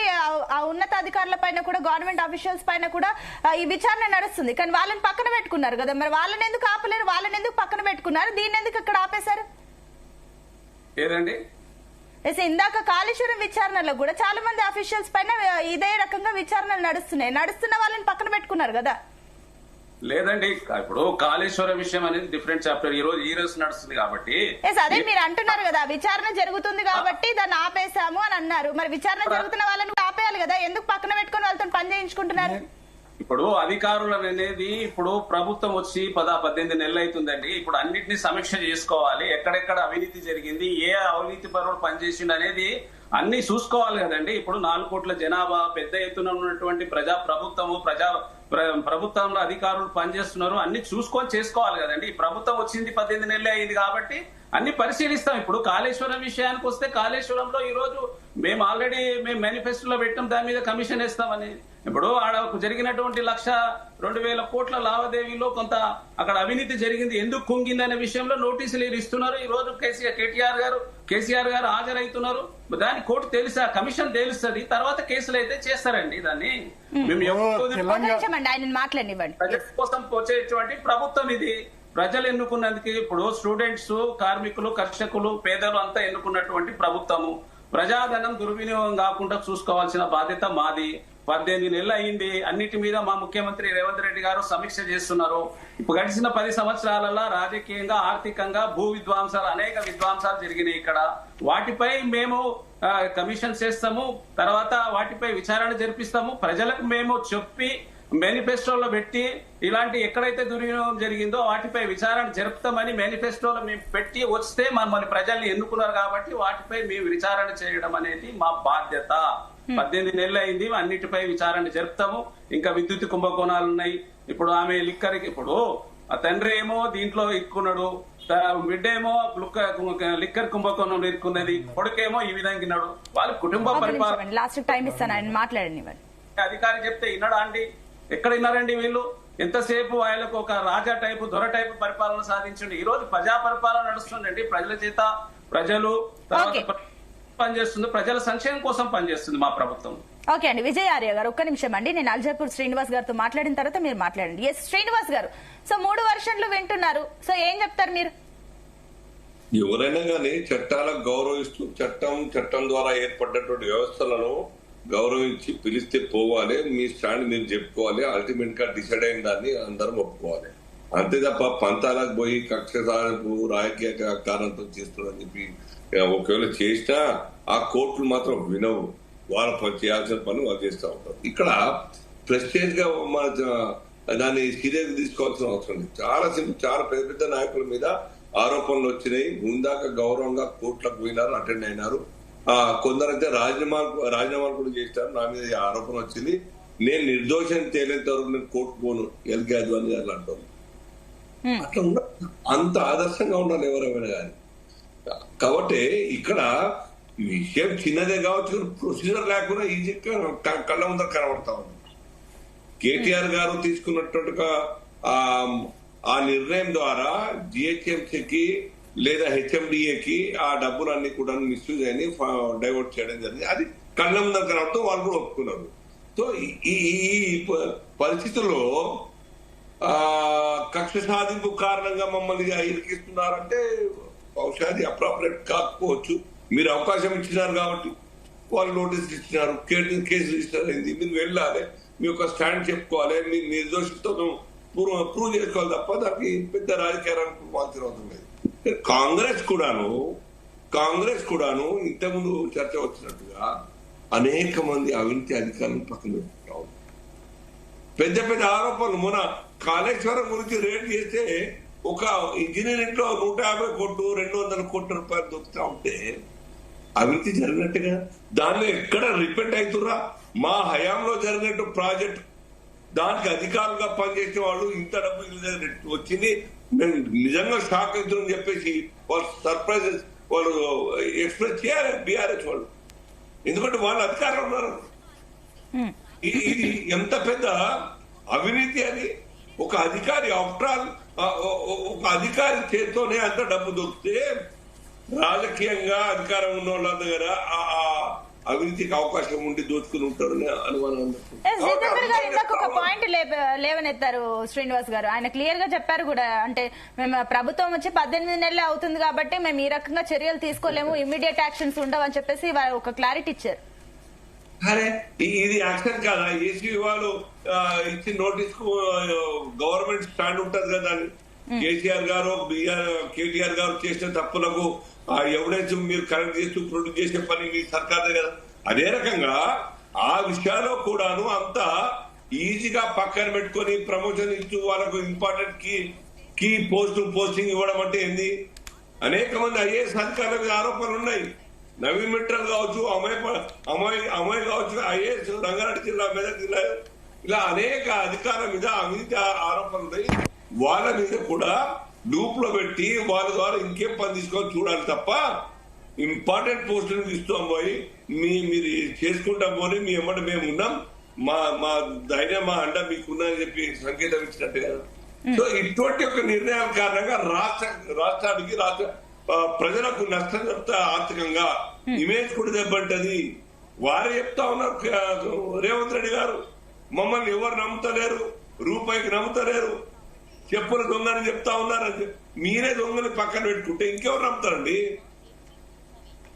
రాష్ట్ర ప్రభుత్వం రాష్ట్రం యొక్క ఇజ్జత్ తీసుకుని మీరే తీస్తా ఉన్నారు, ఇంకా పక్కన పెట్టుకుని ఇంకా డబుల్ ఇజ్జత్ ఇస్తా ఉన్నారు మీరు. మీకేం ఆ యొక్క విషయాల మీద సీరియస్నెస్ ఉన్నది? సిన్సియర్ గా యొక్క రాష్ట్రాన్ని ఆరోపణలు రాకుండా పరిపాలించాలన్న ఒక ఆలోచన మీకు ఉండి ఉంటే ఇటువంటి అధికారం పక్కన పెట్టుకోరు మీరు. వాళ్ళ మీద ఎంక్వైరీ జరుగుతుంది. గొర్రెల యొక్క కొనుగోళ్ల మీద, ఆ స్కీమ్ మీద ఇమ్మీడియట్ గా ఎంక్వైరీ జరగాలి. భూముల మీద ఎంక్వైరీ జరగాలి. ఇలా అనేక ఆరోపణలు, ట్రాన్స్కో జెన్కో దాని మీద ఇంకా జరగాలి. ఇలా అనేక ఆరోపణలు, అవినీతికి ఆస్కారం ఇచ్చినటువంటి ఆరోపణలు ఉన్నాయి. కాబట్టి వాటి మీద రాష్ట్ర సర్కార్ చర్యలు తీసుకోవాలి. తప్పు ఎవరైనా కానీ సహించేది లేని ఒక మీ యొక్క పార్టీ ఈ చేసి చూపించారు తప్ప కక్ష సాధింపు అవకాశమే లేదు అనుకున్నాం. కానీ కళ్ళ ముందర చేస్తున్న విషయాల మీద సీరియస్ గా మీరు ప్రవర్తించుకుంటే ఎట్లయితే చెప్పండి. అవినీతి అధికారులను ఎట్లా పక్కన పెట్టుకుంటారు? ఇది ఈ కేటీఆర్ గారు చిన్న ప్రొసెస్ లేకున్నా అది పెద్ద విషయం కాకపోవచ్చు కాక, కానీ అది కూడా తప్పే. ఆ తప్పు తగ్గట్టుగా వారికి కోర్టు డిసైడ్ చేస్తారు, చేయండి. మిగతా అంశాల మీద కాంగ్రెస్ సర్కార్ సీరియస్ గా ఉండాలని నేను చెప్తా ఉన్నా. ఓకే అండి. ఎస్ విజయ్ ఆర్య గారు.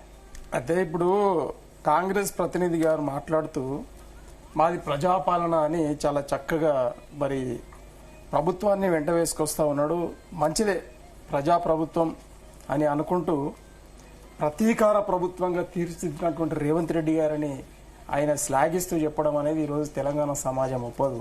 నేను ఎట్లా ఏది ప్రతీకార ప్రభుత్వంగా ఎట్లా అంటే 420 హామీలు ఇచ్చి ఇప్పటిదాకా వాళ్ళు ఇచ్చిన మాటనే వాళ్ళు నెరవేర్చుకోలేని పరిస్థితుల్లో ఉన్నప్పుడు ఈరోజు కూల్చివేతల ప్రభుత్వంగా, నరికివేతల ప్రభుత్వంగా, మాట తప్పిన ప్రభుత్వంగా, మడమ తిప్పిన ప్రభుత్వంగా ఈరోజు 15 నెలల్లోనే కుప్పగూలింది కాంగ్రెస్ అని దాన్ని పక్కదారి పట్టియనీకనే టైంపాస్ చేయనీకనే వాళ్ళు రేవంత్ రెడ్డి గారు తెర వెనకాల చేస్తున్నట్టే అవినీతిని దాచిపెట్టుకోవడానికి మాత్రమే కేసీఆర్ గారి మీద, కేటీఆర్ గారి మీద, హరీష్ రావు గారి మీద, కవితమ్మ గారి మీద నోటీసులు ఇస్తూ టైం పాస్ చేస్తా ఉన్నారు. మీరు అంటున్నారు టైం పాస్ అని అంటున్నారు. సరే, మీరేమో అండ్ ఈ కేసులో మా తప్పేం లేదు, మేము విచారణలకు హాజరవుతామని అంటున్నారు. మరి ఇందాక జితేంద్ర గారు ఒక పాయింట్ లేవనెత్తారు, తప్పు లేనప్పుడు కోర్టులకు ఎందుకు వెళ్తున్నారు, విచారణకు హాజరవచ్చు కదా అని ఒక క్వశ్చన్ రేజ్ చేస్తారు. ఎందుకు మరి కోర్టుకు వెళ్ళడు? ఒక పౌరుడే నాయకుడు అవుతాడు కాబట్టి ఒక పౌరుడికి, ఒక ఓటర్కి హక్కులున్నాయి. ఎందుకు? నాకు మానవ హనన జరుగుతా ఉన్నది, నా విలువ తీస్తా ఉన్నారు, అనవసరంగా నన్ను కోర్టుకు లాగుతా ఉన్నారు. నేను అధికారం ప్రజలు ఇస్తే అధికార దుర్వినియోగం చేయకుండా నేను సరిగ్గా పనిచేసిన, నేను ఒకవేళ నిజంగానే ఏమన్నా అయితే నేను మీ దగ్గర వచ్చి జవాబిస్తా, గానీ వాళ్ళు నన్ను విచారణ పిలిచి నానా ఇబ్బందులు పెడతా ఉన్నారని అది హక్కు, అది ఉపయోగించుకోవడం వల్ల తప్పేం లేదు. మేమేమంటున్నామంటే వీళ్ళు కాళేశ్వరాన్ని కూలేశ్వరం అన్నటువంటి రేవంత్ రెడ్డి గారికి సూటి ప్రశ్న ఏంటంటే, నిన్నగాక మొన్ననే గంధమల్ల రిజర్వాయర్ ను నువ్వు ఎట్లా ఓపెన్ చేసినావా, ఎట్లా ఆవిష్కరించినావు? ఒకవేళ అది కూలేశ్వరం అయితే గంధమల్లకి నీళ్ళు ఎటకెళ్ళి వస్తాయి, కాళేశ్వరంలోనే కదా వచ్చేది. మరి నువ్వు రిజర్వాయర్ ఎట్లా ఉపయోగించినావు అంటే ఇది సాక్ష్యం ప్రజలకు. గంధమల్ల రిజర్వాయర్ ను రేవంత్ రెడ్డి గారు ఓపెన్ చేసిండ్రు, పాలమూరు రంగారెడ్డిలో రిజర్వాయర్ ను వాళ్ళ మంత్రులు ఓపెన్ చేసిర్రు, సీతారామ ప్రాజెక్టు లో ఉన్నటువంటి రిజర్వాయర్లను వాళ్ళ మంత్రులు ఓపెన్ చేసిర్రు.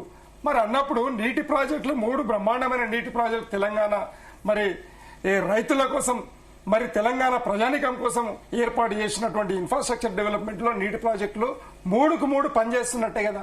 మరి ఎక్కడ ఆరోపణలు చేస్తావారు మీరు? అవినీతి ఆరోపణలు వేరు, నిర్మాణాన్ని చేసినట్టుగా ఒప్పుకోవాలి కదా. మేమేమంటున్నామంటే మీ రేవంత్ రెడ్డి గారి తీరు ఈ రోజు ఫోర్త్ సిటీ ఏం జరుగుతా ఉన్నది, ఏది తెలంగాణ ప్రజలకు తెలియకుండా ఉన్నదా? అట్లనే ఫ్యూచర్ సిటీ భూములు ఏమైతా ఉన్నాయి, మరి భూదాన్ ల్యాండ్స్, అసైన్ ల్యాండ్స్ ఈ రోజు 8,000 మంది రైతులకు అసైన్ ల్యాండ్స్ గుంజుకోనికే మరి మొన్నటికి మొన్న వీళ్ళు నోటీసులు ఇచ్చిర్రండి. సరే, అభివృద్ధి పేరు మీద మీరు ఏమన్నా చేసుకోండి. మొన్న హైదరాబాద్ యూనివర్సిటీ ఒకవేళ నిజంగా సుప్రీంకోర్టు ఇన్వాల్వ్ కాకపోతే ఆ 400 అత్యంత విలువైనటువంటి మొత్తం రిజర్వ్ ఫారెస్ట్ పోయేది. అంటే రెండవది ఇంకోటి ఏంటంటే మీ రేవంత్ రెడ్డి గారి తీరు. మేము నేషనల్ హెరాల్డ్ కేసు ఉన్నది, నిన్నగాక మొన్ననే ఈడీ నోటీసులు ఇచ్చింది, ఆ కేసు అట్లనే ఉన్నది. మరి ఓటుకు నోటు విషయంలో ఆల్రెడీ నడుస్తూనే ఉన్నది, బహిరంగంగా పట్టుడు బాయ్. మరి నేషనల్ హెరాల్డ్ కేసు మామూలు కేసు కాదమ్మా. మొత్తం తెలంగాణ ప్రజాధనాన్ని, తెలంగాణ ట్రెజరీని ఏటీఎం గా వాడుకుంటూ మరి వాళ్ళ పార్టీని, కాంగ్రెస్ పార్టీని, జాతీయ పార్టీని నడుపుతా ఉన్నటువంటి రేవంత్ రెడ్డి గారు. రెండవది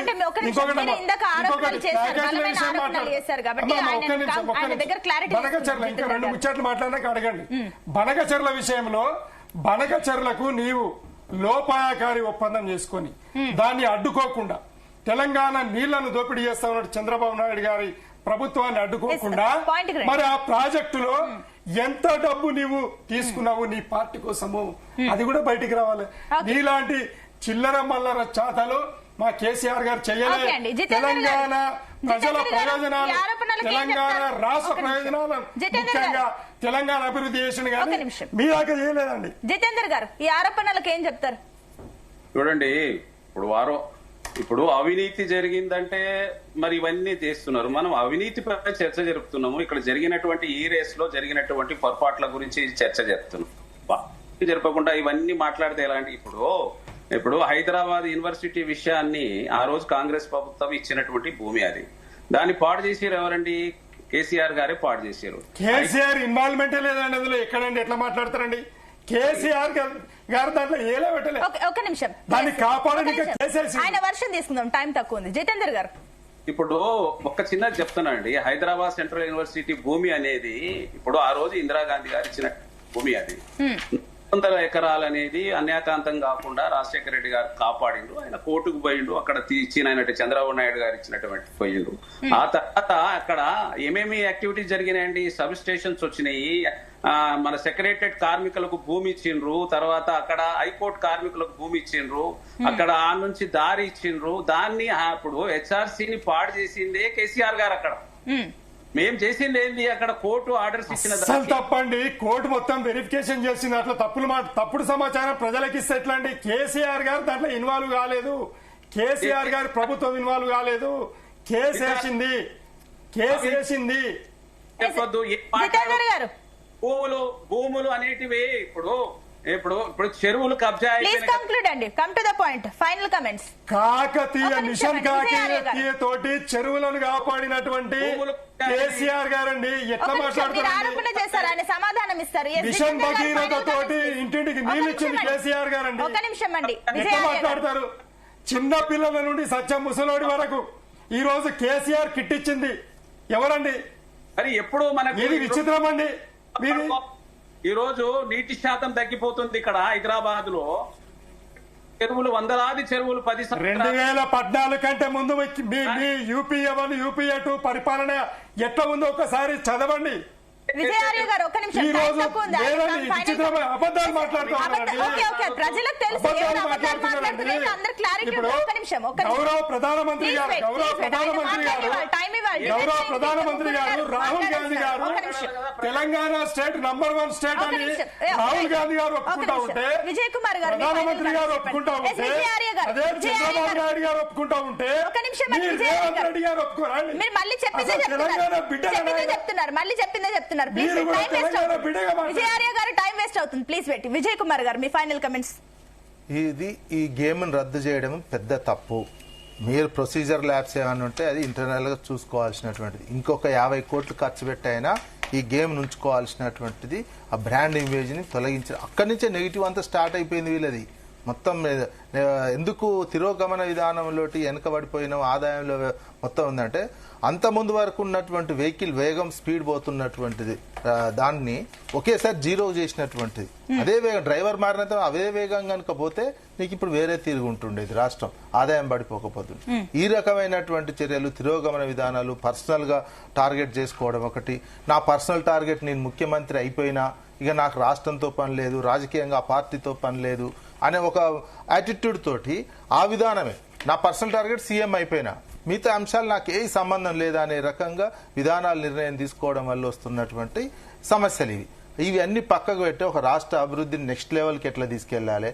కాళేశ్వరం అయినా అది రిపేర్ ఎందుకు చేయట్లేరు? కాళేశ్వరం ఉన్నది, మీరు విచారణ జరుగుతుంది అనుకోండి, అది రిపేర్ చేసి మళ్ళీ పెట్టాలి. ఈలో బనకచర్ల నుంచి 200 టీఎంసీలు తరలించకపోతున్నటువంటి సిచ్యువేషన్ బనకచర్ల విషయంలో కావచ్చు, నీటి విషయంలో కావచ్చు, ఈ ఇంటర్నేషనల్ గేమ్ విషయంలో కావచ్చు, అందాల పోటీల విషయంలో కావచ్చు, అదేవిధంగా రాష్ట్ర ఆర్థిక పరిస్థితి హైడ్రా విషయంలో కావచ్చు, ఇవన్నీ ఒక తిరోగమన విధానాలు. తిరోగమనంగా ఆలోచించి ఒక నెగిటివ్ థింకింగ్ తోటి, నెగిటివ్ ఆలోచనలతోటి నెగిటివ్ నిర్ణయాలు తీసుకోవడం వల్ల రాష్ట్రం మొత్తం నెగిటివ్ అయిపోయి నెగిటివ్ ఎనర్జీ ఎక్కువ అయిపోయింది రాష్ట్రానికి. అందుకని ఆదాయమే పడిపోయినటువంటి ఒక్కటే నిమిషం అమ్మ. పోలవరంలో కాపర్ డ్యాం కూలిపోతే 700 కోట్ల నష్టమైంది. ఎన్ఎస్డిఏ రిపోర్ట్ ఇచ్చింది, అవునా? దాని మీద ఈ రోజు వరకు కేంద్ర ప్రభుత్వం ఏం చేసిందంటే, మరి తెలంగాణ మీద ఏదైతే మీరు విచారణ చేస్తా ఉన్నారో మరి ఆంధ్రలో కూడా చేయాలి కదమ్మా. ఇప్పుడు పోలవరం చేయాలి కదా, అక్కడ చేయకుండా 1500 కోట్ల రూపాయలు మొన్న శాంక్షన్ చేసింది. ఇంత విచిత్రమైన పరిస్థితి ఏందమ్మా వీళ్ళది? అంటే తెలంగాణ ప్రజల మీద, తెలంగాణ రాష్ట్రం మీద ఈ కాంగ్రెస్ పార్టీ, ఈ భారతీయ జనతా పార్టీ కక్ష కట్టిర్రు. కాపాడేది ఓన్లీ కేసీఆర్, బీఆర్ఎస్ పార్టీ మాత్రమే కాపాడగలరు. శ్రీనివాస్ గారు మీ ఫైనల్ కమెంట్స్ ప్లీజ్. కాంగ్రెస్ పార్టీకి ఒక మంచి అవకాశం దొరికింది. ఈ యొక్క 10 ఏళ్ల కాలంలో 9 ఏళ్ల కాలంలో జరిగినటువంటి అవినీతి అక్రమాల మీద స్పీడప్ చేసి, కాలయాపన చేయకుండా స్పీడప్ చేసి సంబంధితటువంటి అక్రమార్కుల మీద యాక్షన్ తీసుకోవాలి. దాన్ని ఎక్కడ కూడా స్పేర్ చేయొద్దు, ఎవరిని భరించద్దు, ఎవరిని మరి మాఫ్ చేయకుండా చేయాలి. దాన్ని మేము కూడా స్వాగతిస్తున్నాం. తెలంగాణ ప్రజలు మేము కూడా స్వాగతిస్తా ఉన్నాం. మేము అదే చెప్తా ఉన్నాం కదా, జరిగితేనే మీరు చేసి ఉంటే మీకు మీ అధికారం చేస్తుంటే అధికారం అవుతుంది కదా. కాబట్టి మేము కడిగిన ముత్యం లేక బయటకు వస్తాము, మేము కడిగిన ముత్యం లేక బయటకు వస్తాము, మేము అది స్వాగతిస్తా ఉన్నాం. రైట్ అండి. జితేందర్ గారు మీ ఫైనల్ కమెంట్స్ ఏంటి? చూడండి, మేము చక్కగా పరిపాలిస్తున్నాం. ముఖ్యమంత్రి గారు అనేక పాలసీసులు, ఇప్పుడు పేదల పక్షాన ఈ రోజు సన్నబియ్యం 3,10,00,000 మందికి అనేక రకాలుగా సంక్షేమం కోసం పనిచేస్తున్నటువంటి ప్రభుత్వము గడిచినటువంటి 10 సంవత్సరాలలో అయితే ఏ విధంగా అవినీతి జరిగిందో వాటిని అన్ని తీయడము, ప్రజలకు పోయినటువంటి జరుగుతుంది. మా జగదీశ్వర్ రెడ్డి గారు స్వయంగా మీకు దమ్ము ధైర్యం ఉంటే ఎన్ని కమిషన్లు చేయండి, కానీ తాత్సారం చేయకండి, వెంటనే రిజల్ట్ ఇవ్వండి ప్రజలకు అని చెప్తే ఈయన టైం పాస్ చేస్తా ఉన్నారు. ఏదేమైనప్పటికీ విచారణ ద్వారా ఎంత ఖర్చు అవుతుంది అనేది ఆన్సర్ కావాలి. థ్యాంక్ యూ అండి. విజయ్ ఆర్య గారు, విజయ్ కుమార్ గారు, జితేందర్ గారు, అల్జపూర్ శ్రీనివాస్ గారు, అందరికీ థ్యాంక్ యూ అండి. విజయ్ ఆర్య గారు రైట్, థ్యాంక్ యూ అండి. మొత్తం మీద ఈ విచారణలు ఏవైతే జరుగుతున్నాయో మొత్తం ఈ ప్రజల డబ్బు అయితే ఖర్చు అయింది సరే, కానీ ఈ వీటన్నిటికి కూడా ఒక ప్రశ్న అయితే ఉంది. ప్రజలకు ఎంత మేర లాభం జరిగింది, ప్రజలకు ఎంత మేర ప్రయోజనం జరిగింది అనేది మాత్రం ప్రశ్న ఉంది. ఏదేమైనప్పటికీ ఈ విచారణ తర్వాత ఒక క్లారిటీ